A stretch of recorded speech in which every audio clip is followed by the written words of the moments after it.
Today's daf we're going to be learning is Zevachim daf Yud. We're going to get started with a quick review of what we ended with in the previous daf. And for this, I have a study guide. I'm going to share my screen for a bit. Okay, sorry, just 1 second. Here we go. So we had the Mishna. The Mishna had listed, among other things, the ketores, the incense, that one offers a kizayit of it outside, one is liable. Where Rabbi Elazar, as usual, disagreed and said, until you offer the entire thing. Okay, so we assumed this means any ketores, right? And generally, when we think of ketores, we think of the incense that was offered on the inner altar. Okay, we don't generally think when we think of incense, right? There's two. One is the Kohen Gadol, what he does in Yom Kippur, and he goes into the Kodesh Kodeshim with the incense and offers that up. Right, that's when the smoke comes up. But we also have the daily ketores. So we assume we're talking about the daily ketores, and there we have a machloket. The problem is that in a braita that was talking about the daily ketores, it explained that if you do a chatzitza, and again, it took us a little while to figure out what this meant, and it's a very strange use of the language, I will say. But it started off by saying that maktir chatzitza bifnim is patur. If you offer up a half a pras inside, your patur, meaning even though theoretically the shear, the amount you're supposed to offer up of incense, is a pras, okay, which is a certain weight. If you offer less than that, you're going to be exempt from bringing any more, meaning that's sufficient. Now, then we talked about, okay, so I didn't bring this on the sheet, but then the braita had said, it said before that, hamaktir kizayit b'chutz chayav. Now then they said, Rav says on this, well, even Rabbi Elazar will agree to that halacha, that if you do a kizayit of ketores outside, you're going to be liable. Okay, remember, this whole thing is all premised on whatever you can do inside and fulfill your obligation is what you're going to do outside. So it seems that Rabbi Elazar in ketores, according to Rav anyway, will say in incense, a kizayit is enough. But in our Mishnah, he said, no, it's not enough until you sacrifice, you offer the whole thing outside. You won't be obligated. So this seems to be a complete contradiction. How do we reconcile it? So Rabbi says, oh, well, you just have to distinguish between the incense that's in the inner altar, the one that's for every day, and the one that goes inside the Kodesh Kodeshim. The one that goes inside the Kodesh Kodeshim, it says Maloch Hofnav. You need a whole handful, not a kizayit. So in our Mishnah, he must have been talking about that, where you need a Maloch Hofnav. And the rabbis who basically say you don't, right, why don't they think you have to offer the whole thing? Because they say you don't really need Maloch Hofnav. That was the first attempt to explain the machloket. Even though it says Maloch Hofnav in the Pasuk, you don't really need that. Now, I just have to clarify one thing that I forgot to mention yesterday, which is somewhat important in understanding the debate between Chachamim and Rabbi Elazar, or maybe very important. And this really raises the question. When you say Maloch Hofnav, you don't really need Maloch Hofnav, and that's why you're chayv even in kizayit. You don't really need that answer to the rabbis, because remember what the rabbis say? The rabbis say everything you're obligated kizayit, even though you're not fulfilling your whole obligation, right? The mincha, you're supposed to offer the whole mincha. If you offer only kizayit outside, you're liable. Why do they say this? And this is going to be important as a basis for a lot of things we're going to talk about today, which is the rabbis basically hold that when you offer up mincha, let's say, the whole mincha, okay, now there's a Mishnah in Menachot that we'll get to that says that if you offer up in parts the mincha, or the komet, or whatever it is, you offer it in parts, like you put one piece on, and then the other piece, and the other piece, and eventually, let's say you do it in 5 sittings, 5 burnings, you've actually fulfilled your obligation. So now take that outside. That means, according to the rabbis, each act of at least a kizayit, right? It has to be a kizayit that you're burning, otherwise it's not significant. If you did, let's say, 5 olive bulbs, and that made up the whole amount, you'd actually fulfill your obligation inside, which means that each act has significance. If it has significance, you're going to be liable if you do each act outside, even if you only do one of them. So the rabbi's whole position is premised on the reason why you're chayav just in a kizayit is because the act of doing a kizayit inside would be important. So now it doesn't make any sense why, according to Rabbi, you would have to say he doesn't think Maloch Hofnav is bedafka. But there's a difference, because in Yom Kippur, and you can imagine why, the Kohen Gadol has to offer all the incense all at once, because that's the whole thing that makes this effect of the smoke coming up. And it's an act that has to be done all at once. That's why you're only going to be chayav if you did the whole shear outside, even according to the rabbis. So what do they say? Well, there's no real shear, okay? Maloch Hofnav doesn't really, you don't have to take it seriously. That's the suggestion. Do a whole handful, but you don't have to. If you did a kizayit, if the Kohen Gadol came in with only a kizayit of it, it would be enough. That's the first suggestion, which the Gemara completely rejected. They said, what are you talking about? Of course he has to bring a whole handful. You can't claim he doesn't have to bring a whole handful. Of course he does, and we rejected it. Came Abaye, and what did Abaye say? Go back to our sheet. Abaye said, I'm going to resolve it in a different way. Still, I'm going to agree that we're going to distinguish. The braita there, where Rabbi Elazar agrees, is in the Heichal, the one that's done, right, the daily incense offering. Because that, everyone agrees, a kazayit is enough to fulfill your obligation, which means a kazayit is enough to be obligated if you offer it outside the temple, but right outside the Azarah. But the machloket is, and everyone agrees you need melach ofnav on Yom Kippur. But even though you need a whole handful to be yotze your chiyuv inside, maybe to be obligated for burning it outside, we'll say, well, you know what? We're going to learn incense from incense. Just like burning the daily incense, you're going to be liable for kazayit. You're going to be liable for kazayit also on Yom Kippur, offering it outside. That's the rabbi's position. And Rabbi Elazar will say, no, we don't learn inside from outside. Okay, there's two different things, right? The Torah and Yom Kippur, we don't learn from the Torah of the daily. They're two different things. They have two different requirements. We're not going to learn one from the other. And that's why he's only going to obligate you in the Mishna if you do the whole incense. And then again, the Mishna is only talking about incense on Yom Kippur, and the other Mishna the other source, the braita that we quoted, is obviously only, that clearly they were talking about the incense, the daily incense. Then we rejected Abaye, and with this I'll finish my introduction. They rejected Abaye because they said, if you don't learn chutz michutz, how are you going to learn pnim from chutz? Okay, what does it mean we don't learn chutz from chutz? We're going to take actions to happen, to take place in now, again, don't confuse the term chutz and pnim. We're not talking about outside the temple, outside the Azarah. We're talking about inside the Azarah, but outside the sanctuary. There's things that go on inside the sanctuary, or in this case, inside the Kodesh Kodeshim. And then we're going to talk about things that happen outside. Okay, there's outside can mean a few things. Outside can mean in the sanctuary, or outside can mean in the outer altar, right? The one that's even out of the sanctuary, but in the Azarah. So what they're going to say here is, okay, we can learn pnim michutz, or we can't learn pnim michutz, is Kodesh Kodeshim. We can't learn from what happens in the sanctuary. But they say we don't even learn chutz from chutz. Now here we're talking about the outer altar, but it's all still in the Azarah. We don't learn from each other. Why not? Because what did they quote? They quoted the example of the wine libations that we do on the outer altar, which if you do less than 3 log of the wine or the water libations, then you're not obligated. Now there's a kazayit in there. And there's other things we do on that outer altar, like burning the imurim, right? Those parts, if you burn them outside, you're going to be liable for kazayit. If you pour the libations, you're not going to be liable if you did a kazayit. You're only liable if you did 3 log. So we don't learn things that go on outside from things that go on outside, meaning outer altar. We don't learn one from the other. So how could we possibly learn Kodesh Kodeshim from sanctuary? Okay, if we don't learn chutz from chutz, how can we learn pnim from chutz?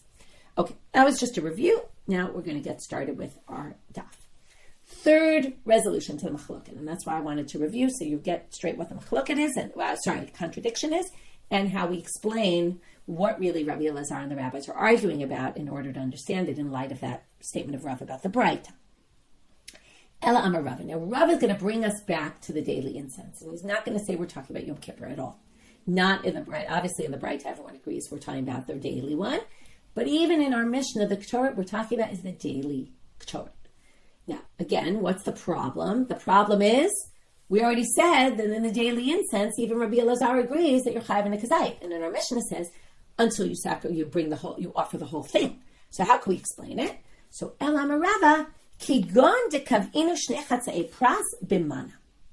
You put 2 halves of a pras, which basically means a whole pras, which means the whole shear. Remember, there's a shear of prasas, that's what you need to burn on the altar. But you don't really need to burn that, because if you burn less, it's fine. But what if? Now we say in general, we started off with that line, Hamaktir Chatzi Pras Bifnim Patur, right? That's enough. If you just did half a pras.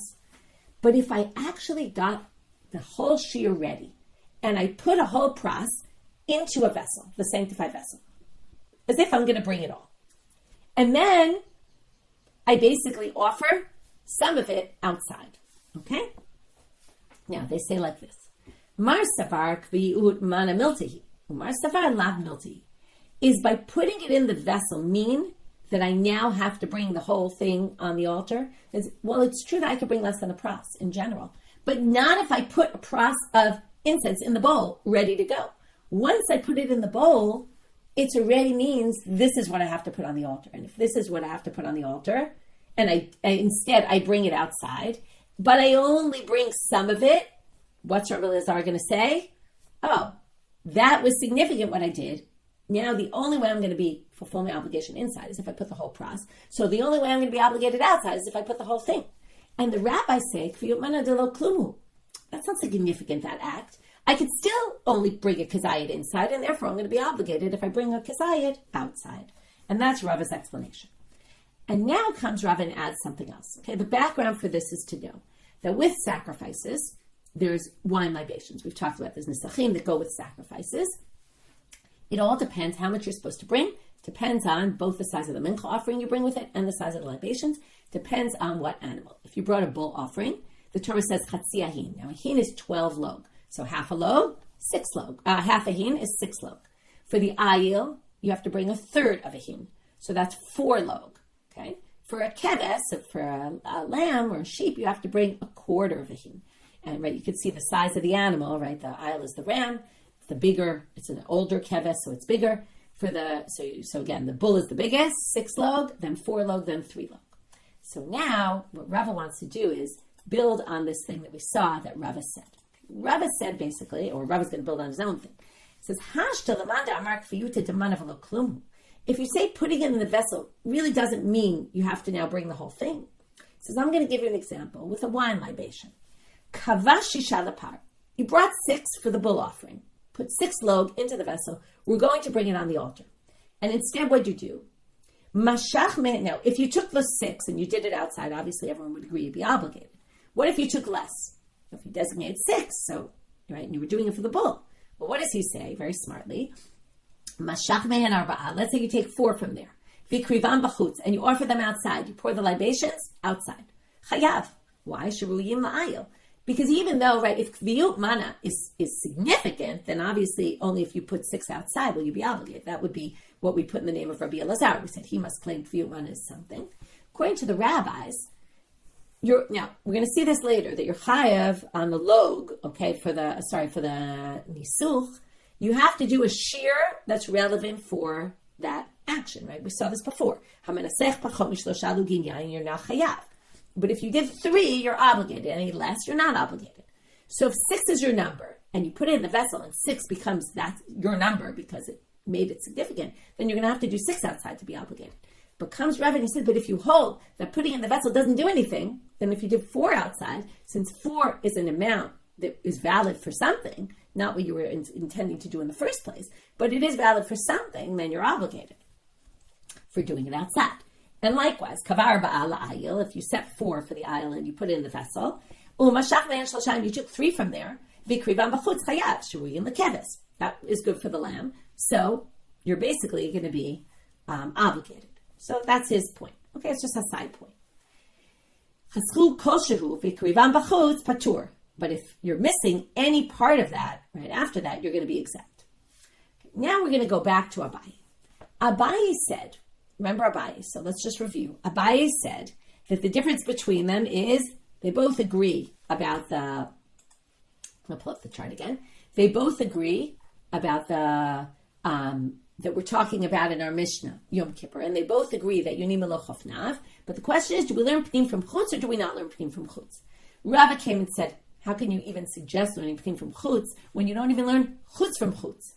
To which we said, so Rav Ashi now comes and provides an answer for Abaye's, for the question on Abaye, and kind of reinstates Abaye's position. Nisuch mehaktara lo yalfe Rabbanan, af agav dechutz michutz. Haktara mehaktara yalfe, af agav dechutz mipnim. You compared Pnim, right? Learn Pnim from Chutz to Chutz from Chutz. But they're not really comparable. Because what were we trying to do? We were trying to learn burning of incense from burning of incense. Yes, it's true. One was in the inner sanctuary, the Kodesh Kodeshim, the Holy of Holies. And one was in the sanctuary, okay, the Heichal. And yes, Chutz and Pnim were 2 different things, but we were talking about burning. And even, you could even go so far as to say burning of incense. But even forgetting about that, an act of burning from an act of burning. But what were you trying to derive when Rava said you can't learn that because they're both chutz, and yet we don't learn chutz from chutz? But the chutz and chutz were not the same thing. We were trying to learn, again, read it inside. What does he say? Nisuch mehaktara lo yalfei rabbanan. You were trying to learn pouring a wine libation or a water libation from a case of burning. We said the wine and the water libation, right? You need, according to Rabbi Elazar, much more than a kazayit. You need, right? If you, or you could be, you're obligated, right? You're not going to be obligated, not according to Rabbi Elazar, my mistake. You're not going to be obligated, according to the rabbis, even if you have a lot of zaytim, as long as you don't get to that shear of 3 log, right? Even they agree you're not going to be obligated. And yet, when it comes to a kazayit of iburim on the altar, you're going to be obligated with just a small amount. And we obviously don't then learn one from the other, but why we learn one from the other? One is burning and one is pouring a libation. Those are 2 completely different actions. So the fact that we don't learn one of those from the other, because they're completely different actions, doesn't mean you can't learn burning from burning, even though one's inside, one's outside. So he basically reinstates Abaye's position. Now we're going to go to the next line of the Mishnah. The Mishnah had said, "V'kulan shechasru." If they were missing anything, though, notice everyone agrees to this. If you were missing, shechasru kolshu v'klivan b'chutz patur. So even the rabbis agree that while you're obligated for offering a kazayit of any of these things, even though you didn't offer the whole thing, that's because, what did I tell you before? That each kazayit is significant and they all together make up a whole. But if they're not going to make up a whole because you're missing part of it and you can't possibly burn all of it, then you're not obligated for offering it outside. But here comes a question. Ibaylu. Chisaron de chutz shmei chisaron or lo shmei chisaron. Now that assumes, when was it missing a piece? When it was still inside. But what if it started missing a piece when it was outside? Or we don't know when they were talking about, actually. Let's ignore the Mishnah right now. We're just having this question. Because soon we're going to actually try to bring the Mishnah as an answer to the question. We're going to have as a question 3 attempts to answer the question from Tanaitic sources, and actually we're not going to be successful at all. The question works like this. It's kind of like we talked about shechita at night and shechita at night outside. Okay? Once you're outside, what happens in this case? You're going to offer something outside. So in order to offer it outside, we already talked about this, you have to pass through the border of the Azara and outside and basically disqualify it on the way out.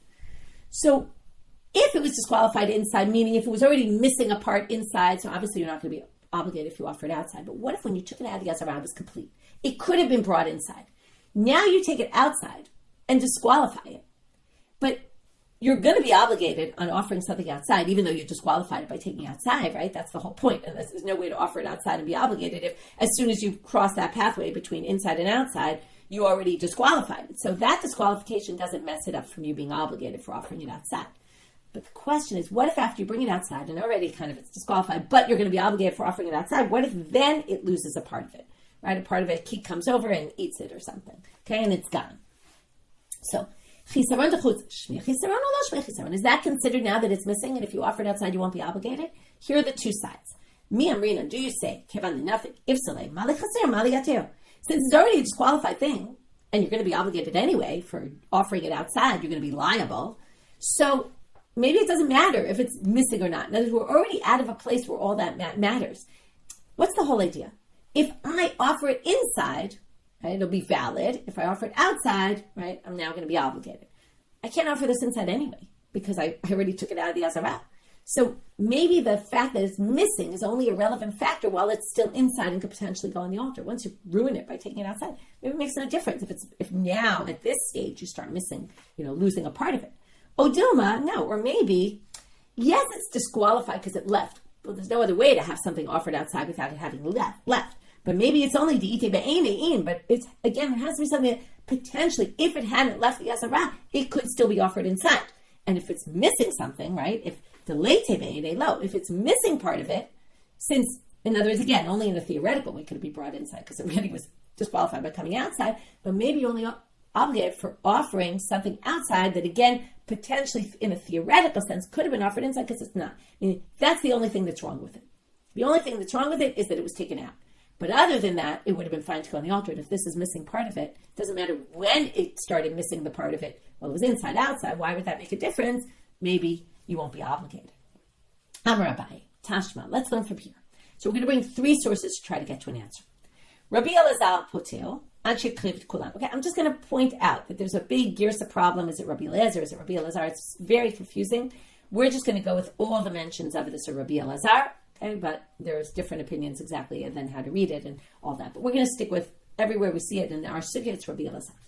Rabbi Elazar potil, and this is all because of manuscripts, right? Eliezer, Elazar, they look similar, whether you have a yud, don't have a yud, so it confused people. Tashma, Rabbi Elazar potil, ad she'privet kulan. What did Rabbi Elazar say? You're exempt until you do the whole thing. So that sounds like it has to be complete. Otherwise, you're not obligated. So, to reject this answer, basically, Amar le Rabbi bar Rav Hanan Abaye says, Mita Rabbi Elazar Pashat Mar? He says, why are you answering me from Rabbi Elazar? Obviously, Rabbi Elazar needs the whole thing. Obviously, he's going to need it to be complete. I meant according to the rabbis who say you're obligated, even if you just put up a kazayit there outside, offer up a kazayit. I want to know what they say about this. Obviously, Rabbi Elazar says the whole thing has to be there. Obviously, the whole thing, and you can't be missing anything. So that definitely is a bad answer. Amarle, so he responds back, Abaye, beferish mi'ali minei Rav. I heard explicitly from the words of Rav, Ad kan lo plige Rabbanan ali de Rabbi Elazar, ela di'ite be'ene. Aval b'chisaro module. In other words, why did I bring Rabbi Elazar? Because here it says that Rabbi Elazar, the rabbis agree with him, and they only disagree when it's actually all intact. But b'chisa, and then it's a question, kazayit, or the whole thing. But they agree if it's missing something that it can't be offered. If you offer kazayit of something that's missing, right? That part of, and then again, why would the rabbis agree with Rabbi Elazar? If I offer kazayit of something that's missing part of it, well, I can't offer it because I couldn't have offered it inside. So lav de chaser b'chutz, now missing when? So they're going to assume he must mean even if it's missing a piece. If the missing piece went missing after you left the azara, after the item left the azara. So they say, "Lo, de chasar b'fnim." How do you know that's what he means? Maybe it means if it was missing part only inside the azara. If the loss, the extra part got missing before it left, but maybe after it left, rabbis would still think that you're going to be obligated. So we don't know, and we do the same thing with our Mishnah. Okay, third attempt for an answer. Tashma. This was our Mishnah.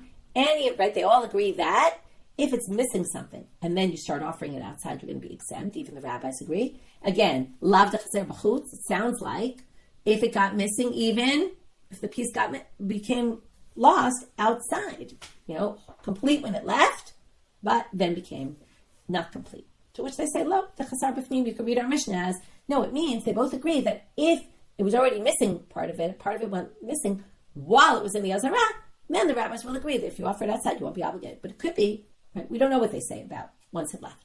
So in the end, we don't have an answer. We tried 3 sources. The first was Rabbi Elazar, to which we rejected and said we weren't quite to it.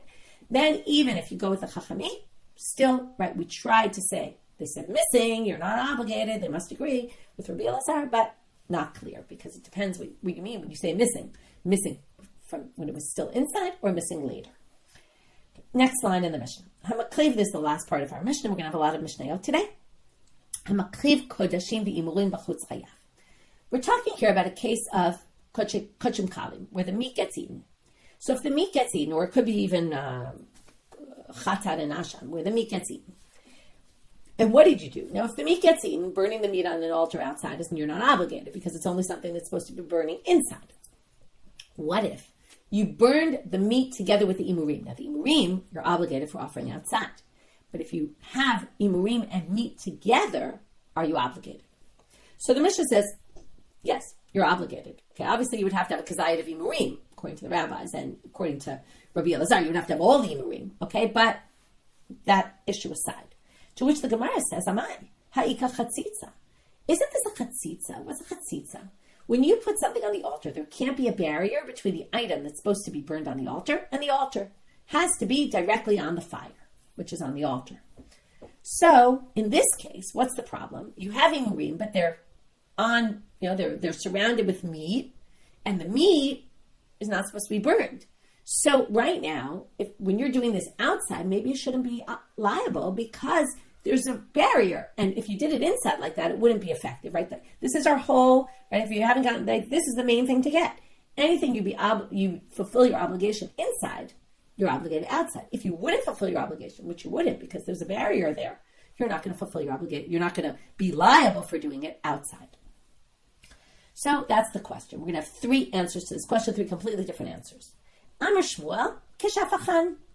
It must be a case where there's no barrier, there's no chatzitza here, there's no, or you call it interposition, there's nothing blocking the imurim from the fire because you flip them over, and the imurim are at the bottom now, and they're directly on the fire. So even though there's meat, the meat's on the top, the imurim are on the bottom, and they're directly on the fire. Rabbi Yochanan Amar, afilu tema shalafachan. I can explain it. You don't have to say that it was specifically a case where there was no thing blocking here. I'm going to basically tell you what he's going to say is, okay, and this is why they're completely different answers. One says, you can create a scenario where there is no barrier, and that's why we can make it work. The second answer is to say, there's no law of chatzitza here. Why not?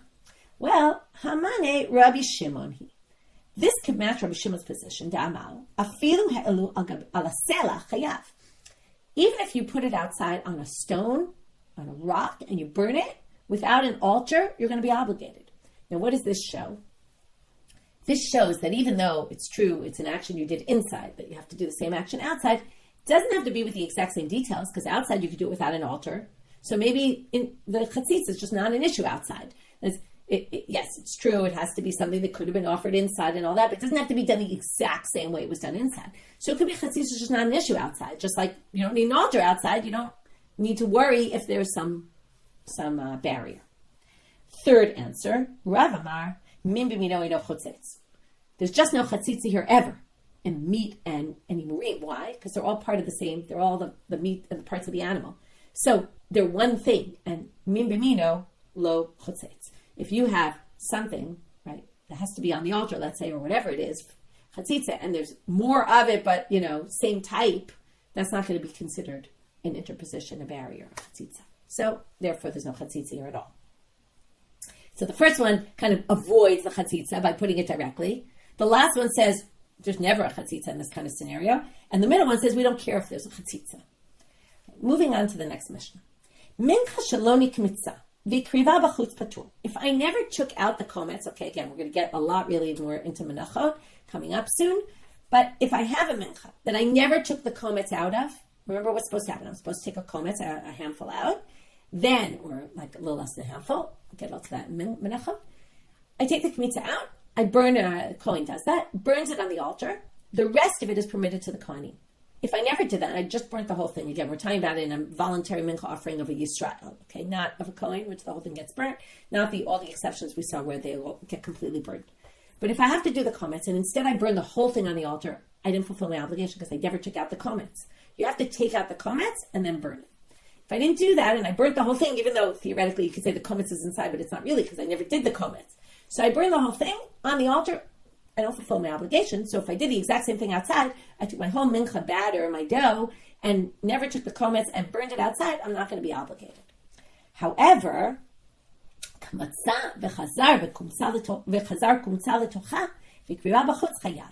I took the komets out and then accidentally, somehow the komets ended up back in the dough, and now I can't separate it. And if I offer that whole thing up on the altar, since I already called it a komets, and now it's just got back into the batter, but it had its name of komets on it, when I burn it on the altar, I actually can fulfill my obligation, even though now I burnt the whole thing. So I fulfill my obligation of bringing that mincha. So now, let's go to outside. What if we took the komets out, it fell back into the dough, and someone offers it outside? You're going to be obligated, because since you would have fulfilled your obligation inside, you're obligated outside. So the Gemara says, I don't understand why. Because listen, let's think about the scenario. You have a little komets that's in a big batch of dough. Now, according to laws we've learned many times, laws of bitul, nullification, the komets is kind of lost in the majority, should be nullified.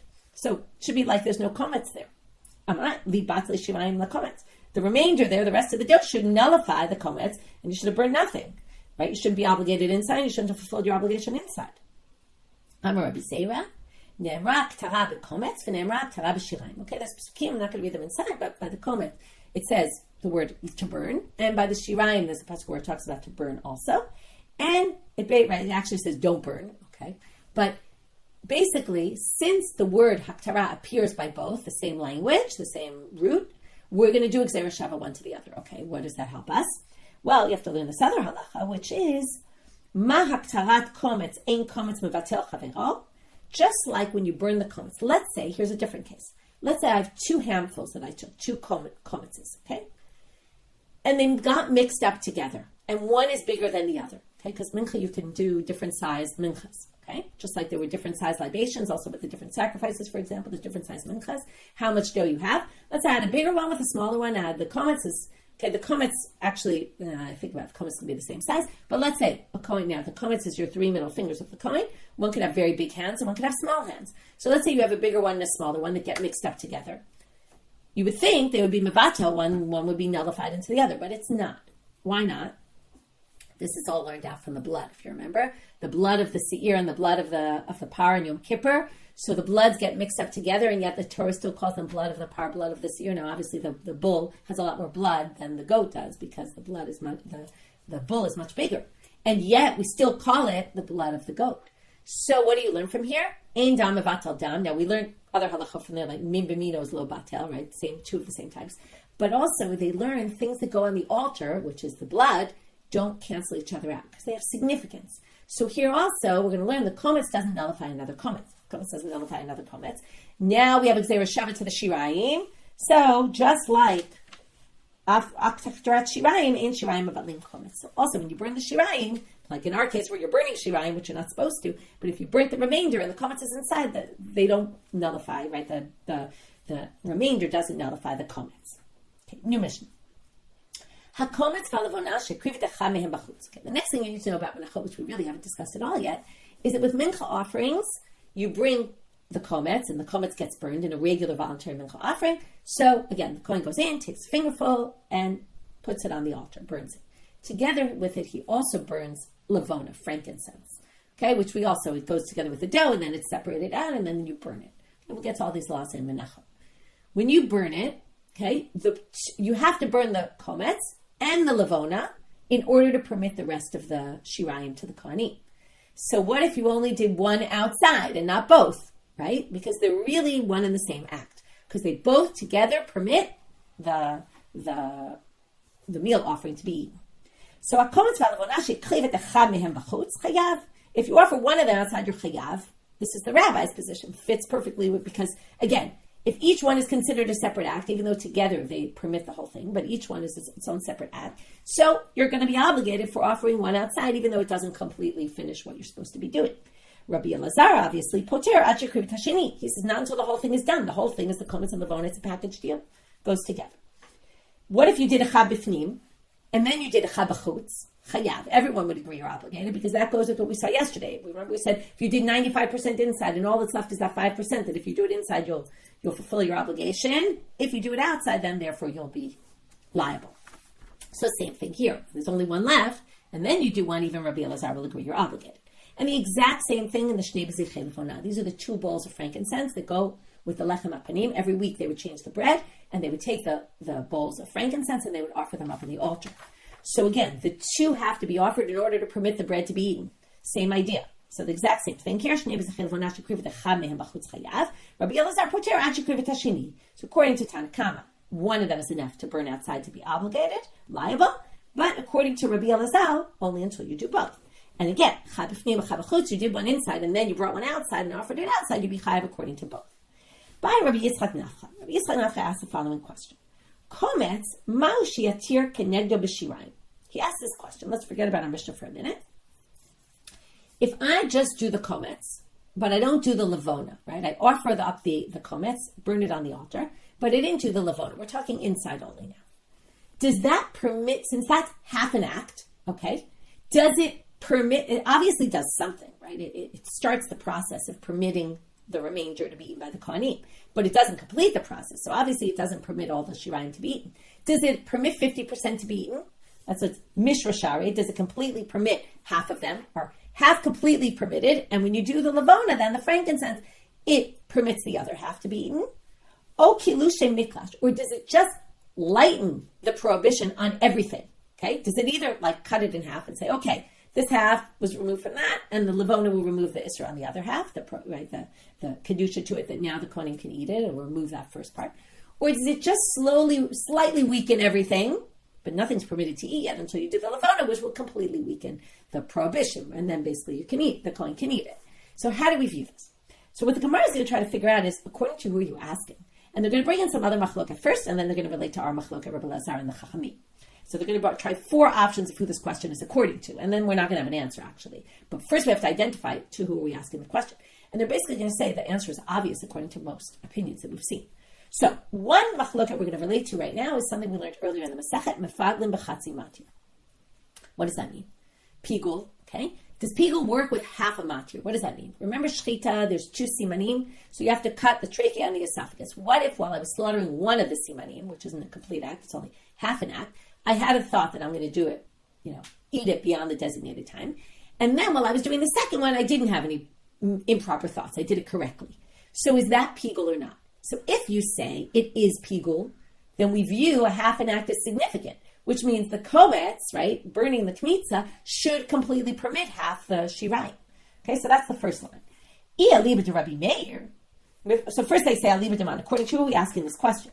If it's according to Rabbi Meir, damar mefaglim b'chatzi matir, mishra shari, of course it's going to permit. There's no question. Liable to Ramanan, damar ein mefaglim b'chatzi matir. According to the rabbis, there's no pigul if you thought about it. Did a pigul thought only in half the action? Well, then obviously half an action is totally insignificant. It doesn't do anything. Lo mishra shari v'lo michlash kalish. So nothing happens when you do this. It's right? It's neither. Ela aliba de Rabbi Elazar. What if you go through Rabbi Elazar by us? And what does Rabbi Elazar say? Until you do the whole act, it's not significant. So obviously, also, it's not a question according to him. Lo mishra shari Rabbi Elazar k'Rabbanan svirale damar de'em efaglim b'chatzi matir. We assume that Rabbi Elazar would agree with the rabbis that half an act is totally insignificant because he doesn't require you ever for a half an act that you do outside. He just doesn't view it as significant. Therefore, fourth option, el aliba de Rabbanan dehachamai. Our question is according to the rabbis of our machloket with Rabbi Elazar. When the rabbis say that basically if you offer up a part of something, we view that part as significant because it would have been significant inside. Because remember, you could do things in parts, right? So each action you do has significance, and the question is how significant is it? And in the case of the mincha, where you did the kometz, you didn't do the lavona. Would it? Here comes the question: would it mishra shari? Would it completely permit half, and the other half has to be dealt with the lavona, or kalish miklash, where it's just lighten it, but you actually can't eat any of it yet? And the Gemara answers keku. We don't have an answer. Okay, new Mishna. Hazorek miktzat dam bachutz. Okay, this we quoted earlier when we were trying to find the source for how do you know that if you sprinkle the blood outside you're going to be obligated. They quoted this Mishna and said, where's the source for this? That was when we were trying to find all the prohibitions for the shchita bachutz and the halal bachutz. And then we said, what about zorek dam bachutz? So as a rek miktzat dam bachutz, you do one placing of the blood outside, chayav, turning out on the bet. Luckily on the bet is short. You're obligated. Rabbi Elazar Omer, now he doesn't disagree here, notice. He seems to agree with the dam, and the Gemara is going to talk about that in a minute. Rabbi Elazar says, now he talks about something else. Even if you offer a libation of the water, on Sukkot specifically, there was a water libation they did. If you offer the water libation on Chag, okay, the water of the holiday, on the holiday, b'chutz, outside, you're going to be chayav. Rabbi Nechemia Omer, these are 3 completely different halachot. Rabbi Nechemia Omer, she'arei adam shekrivan b'chutz chayav. If you take not just the regular blood, but the remainder of the blood, remember the remainder of the blood has to be poured in the base of the altar. Usually we say it's not ma'akev, it's not a critical part. He says, anyway, if you take them outside, you're going to be obligated. We're going to talk about his position in tomorrow's stuff, so I'm going to leave that issue aside right now. So Amar Rava. Rava says, Umode Rabbi Elazar b'damin. He must agree about the blood. Okay? Because he doesn't already disagree in the Mishnah. And I'm going to show you how we know he agrees with the blood. That one placing of the blood, now what does it mean again? You're going to be obligated outside. Why? Because he views one placing of the blood as a significant act. Okay, how do we know this? Right, now remember, this is what I told you in the beginning of the daf that I kind of neglected to mention yesterday, which I should have, but I forgot. Is that the rabbi's position is based on that since you can do these actions in parts, right, we're going to view any part of it as significant enough that if you did it outside, you're going to be obligated. Whereas Rabbi Elazar doesn't really consider that. He still says in order to be obligated, you need the whole thing, so we're only going to obligate you when you do the whole thing. However, in blood, he thinks somewhat differently. And why is that? How do we know that he thinks differently? To Tanya, this is going to relate to some other machloket that we've seen before. Okay, we mentioned it in Yoma, but we also learned it on Daf Mem Bet, so maybe it'll be a little bit, you'll remember it a little. Rabbi Elazar, Rabbi Shimon, Omrim, Yemakom shepasaku matchil. We're talking about Yom Kippur and the blood of the goat. Remember, we have the 2 seirim, the 2 goats. One goes Lazazel, right? We do a lottery, and one goes inside. What happens if while you're doing the bloods inside, there are all the sets of blood? If you remember, there was a whole debate exactly how many sprinklings of blood are there, but there are a lot. Now you go inside and you start doing, right? He does some in the Kodesh Kodeshim, he does some on the parochet, and then he does some in the inner altar.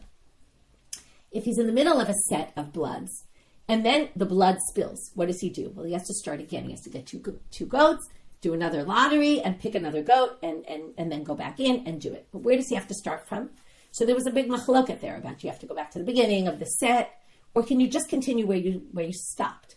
So Rabbi Elazar and Rabbi Shimon say, "Mimakom shepasaku matchil." He stops exactly where he ended. Starts exactly where he ended, which means that let's say you did 2 already, and you still have another 5 more. Let's say you're sprinkling on the parochet. There's 7. So you just continue from where you left off, which means that the 2 you already did they're standalones. So if that means a dam can be standalone according to him, then you're going to be obligated by doing it outside, and that's where Rabbi says he agrees. Last part for today. Rabbi Elazar Omer, Afam Menasech Me'achag B'chag B'chutz. Chayav. So Amar Rabbi Yochanan, Mishur Rabbi Menachem Yodfa. We're going to have Rabbi Yochanan quoting this Rabbi Menachem Yodfa. Rish Lakish is going to have 3 questions on him, at least the way I'm going to read this, okay? The way Rashi reads it. Tosfot thinks the third thing is actually the opposite. It's a question on Rish Lakish, but we're going to go with Rashi on this one. Rabbi Yochanan is going to quote this rabbi, and then Rish Lakish is going to bring 3 difficulties. Amar Rabbi Yochanan, so he said, Mishur Rabbi Menachem Yodfa. Rabbi Elazar b'shitat Rabbi Akiva Rabbo Amara. He holds like Rabbi Akiva's rabbi. Da'amar, Nisuch Hamayim de'oraita. Okay, Rabbi Akiva, his rabbi, says Nisuch Hamayim is by Torah law. And that's why he says, let's just think about it. If you don't think Nisuch Hamayim is Torah law, that you have to do it, then you're not going to be obligated for offering it outside, which is a Torah law, right? You can't offer outside what you were supposed to offer inside. If you weren't supposed to offer it by Torah, we're not going to obligate you for offering it outside.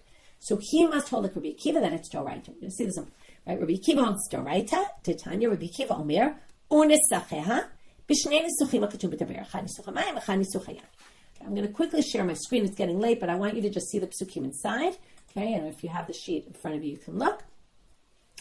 The Torah in Bamidbar Kaftet talks about all the sacrifices you bring on all 7 days of Sukkot, and it's basically the same. It changes a little bit, and that's why they go through each one. But they all say and bring along with it the mincha and the nisachim, the nesech that goes with it, which is the wine libation, and it says it in singular. But in one place it says niskehem in day 2, and in Pasuk Lamed Aleph in day 6 it says nisacheha. It's nisachim plural, and it says kim mishpatam with an extra mem. The other ones say do it the same amount, like the law kim mishpat, and there it says kim mishpatam. So there's an extra mem, yud, and mem, which spells out mayim. Now, the drasha here doesn't really say that. What they say is Rabbi Akiva says nisacheha. In Pasuk Lamed Aleph, the middle one, it says nisacheha in plural. Now, every other place it said niska singular. This place says nisacheha plural. What do we learn from here? This is the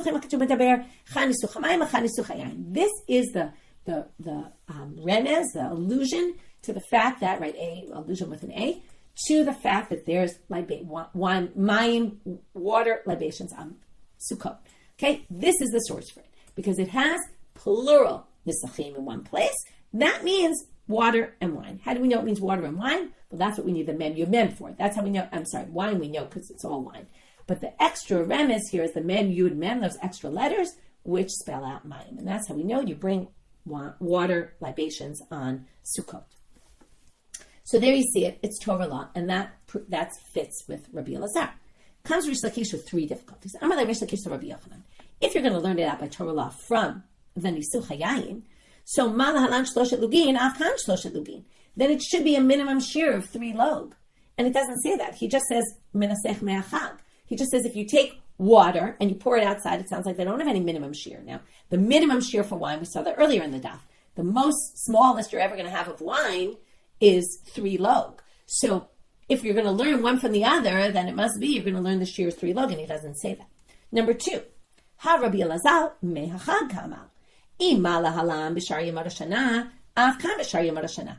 He says mehachag b'chag. He says only if you offer the only if you offer the water libation outside on Sukkot, but not if you do it during the year.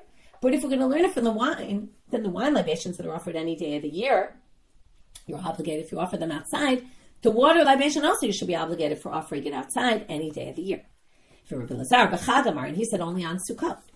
And, okay, this is the one that's debatable, who the question is against, but let's just assume we're going to continue with Rish Lakish. Ishtamitite, and he forgot Had Amar Rabbi Asi. He forgot what Rabbi Asi said. Amar Rabbi Asi, Amar Rabbi Yochanan, Mishum Dechunya, Ish Bikat Beit Chortan, Eser Netiot Aravav and Nisuch Hamayim, Halacha L'Moshe Sinai. There's 3 halachot. We're not going to get into them right now because it's really late, but the main point being Nisuch Hamayim is Halacha L'Moshe Sinai. So here you see it's not Deoraita. So how can you have ignored that? Okay, now with this we're going to end. I'm just going to sort of read the next braita, but we're going to start with this in tomorrow's daf. Tana Rabbanan. I'm going to say shlosh. So we just end with a question there, okay? On what Rabbi Yochanan said about in the name of Menachem Yodfa'ah, that Rabbi Elazar must hold like Rabbi Kiva's rabbi, that's Doraita, and we learn it from the wine. Well, that doesn't seem to fit for 3 reasons. Then we have this machloket, Rabbi Elazar and the rabbis, which is completely unclear. I'm going to figure this out tomorrow's daf, what this means. I'm going to say shlosh logim mayim b'chutz chayav. Here you see Tanakam, it's 3 log, not any amount. And you do it outside, you're going to be chayav on Sukkot. Rabbi Elazar omel, or it says here Baruch Shimon in parentheses, should be probably Rabbi Elazar. Imala an l'shem chag chayav. If you filled it up for the sake of the holiday, you're obligated. Okay, what that means and how he disagrees with the rabbis is very unclear. You can have 3 different possibilities of how to understand it. Okay, let's stop right here. So we get a lot of things can be hard to summarize quickly, but let's try. We started off with the 3rd explanation for the contradiction with incense between the braita and what Rav said about the braita and Rabbi Elazar by us. So we had a 3rd answer, then we revived Abaye's answer. Okay, then we went to the chisaron. What if it got missing a part? Everyone agrees that you're not going to be obligated, but what if it was missing a part only once it got outside and already disqualified? We had 3 attempts to answer the question, but didn't succeed. We went to the chatzitza issue. We also had 3 answers there. Okay, there seems to be a threesome here, right? There were 3 resolutions of the first contradiction, 3 that's it here, and 3 attempts, 3 answers to why if you sacrifice the meat together with the imurim outside, the meat doesn't create a chatzitza. Then we got to the mincha, that you didn't do the kmitza, but what if you did the kmitza and it went in? Why isn't it nullified? Oh, no laws of nullification here. We learned how we got that. Then we went to the kometz and the levona that you did, right? We have this process. It's a 2-part process. Do we view them as separate, right? How separate are they? How together are they? And the question was asked about, does one permit the other, right? The shirayim, does one permit half the shirayim? Or does it just weaken the prohibition on eating the shirayim until that? Then we had 4 options as to who the question was asked, till we finally figured out who the question was asked. It was asked according to the rabbis who disagree with Rabbi Elazar by us. Then we had the blood. That was issue number 1, and we said Rabbi Elazar agrees with the blood, even 1 outside is enough. And then we had this nisuch hamayim, and what Rabbi Elazar said, and basically trying to explain him, and then saying, well, that explanation doesn't seem to make sense. And we kind of left it as, kind of problematic, but didn't really resolve that. With that, we finish for today. Wishing everyone Shabbat Shalom.